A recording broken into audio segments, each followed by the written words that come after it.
Assalamualaikum warahmatullahi wabarakatuh. Kami dari kelompok 11 akan mempresentasikan ide kami, yaitu mengenalkan platform penjualan berbasis online serta sistem pembayaran digital kepada UMKM sebagai bentuk peralihan ke digitalisasi untuk memenuhi tugas besar literasi teknologi.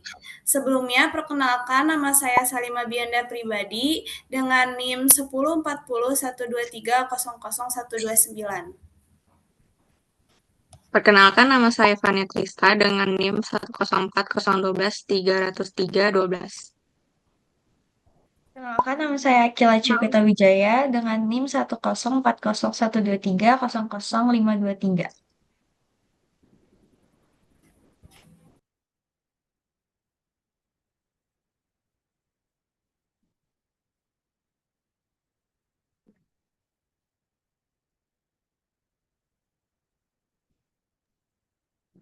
Oke, pertama ada latar belakang. Di sini saya akan sedikit membahas tentang latar belakang dari ide kami.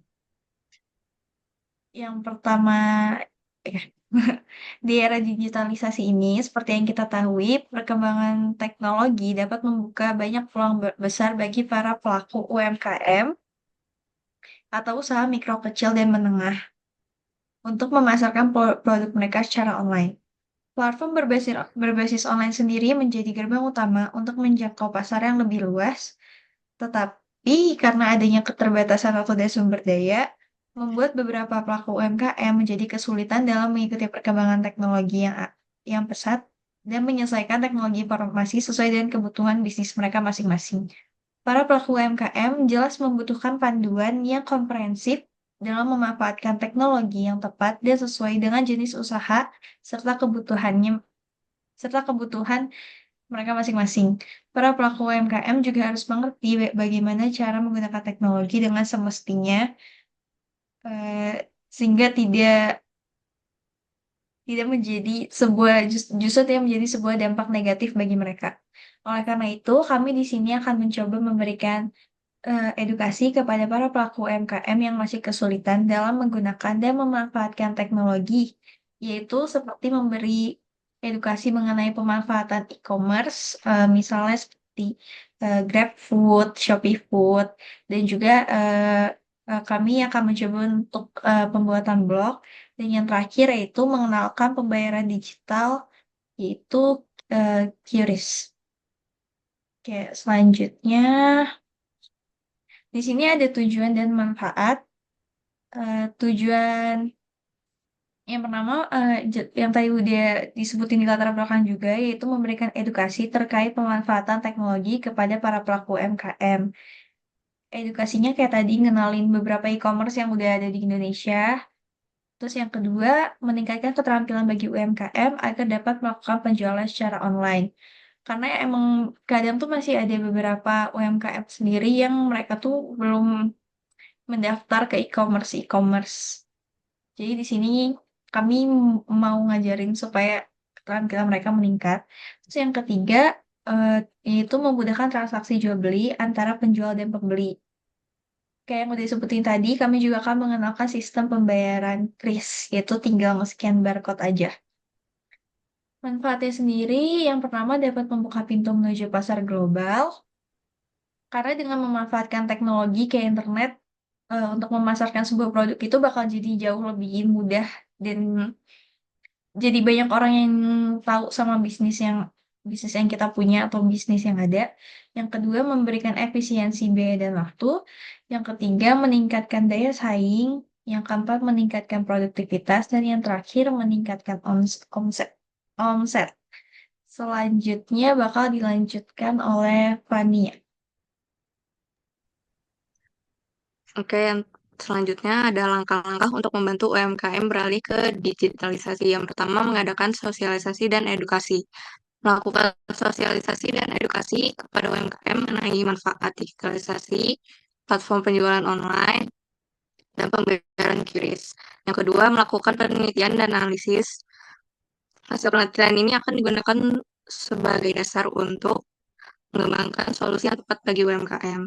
Yang ketiga, memberikan pendampingan dan konsultasi. Yang terakhir, membantu pemasaran dan promosi.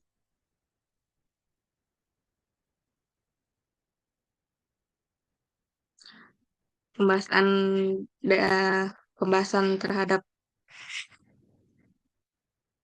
yang kita ambil, melihat kondisi yang demikian dapat disimpulkan bahwa masih ada beberapa pelaku UMKM yang kesulitan untuk beralih ke teknologi digital.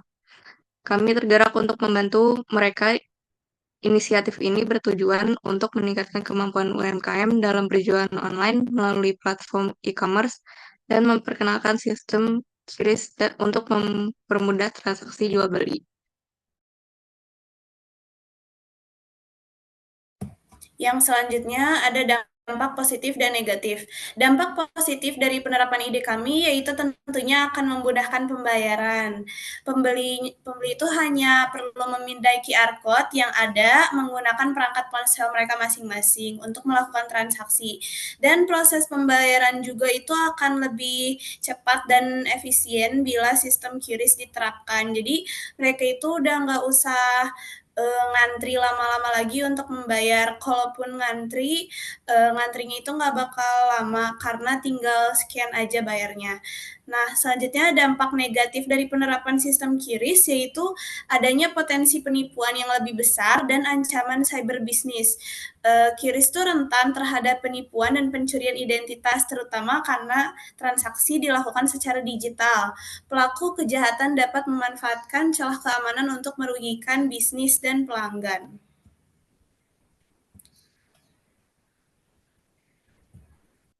Kesimpulan yang bisa kita ambil yaitu menurut Kementerian Perdagangan pada tahun 2023, dari total 65 juta UMKM di Indonesia pada tahun 2023, hanya 22 juta atau sebesar 33,6% yang sudah bertransformasi secara digital dalam menjalankan usahanya. Maka dari itu, tujuan kami sendiri adalah membantu UMKM untuk dapat memanfaatkan teknologi sehingga tingkat penjualan akan lebih meningkat dengan upaya mengadakan sosialisasi dan edukasi, melakukan penelitian dan analisis, memberikan pendampingan dan konsultasi, serta membantu pemasaran dan promosi.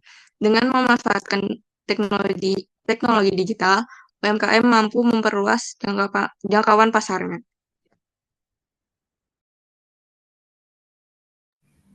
Mungkin cukup sekian presentasi ide kami. Mohon maaf apabila ada kesalahan. Wassalamualaikum warahmatullahi wabarakatuh.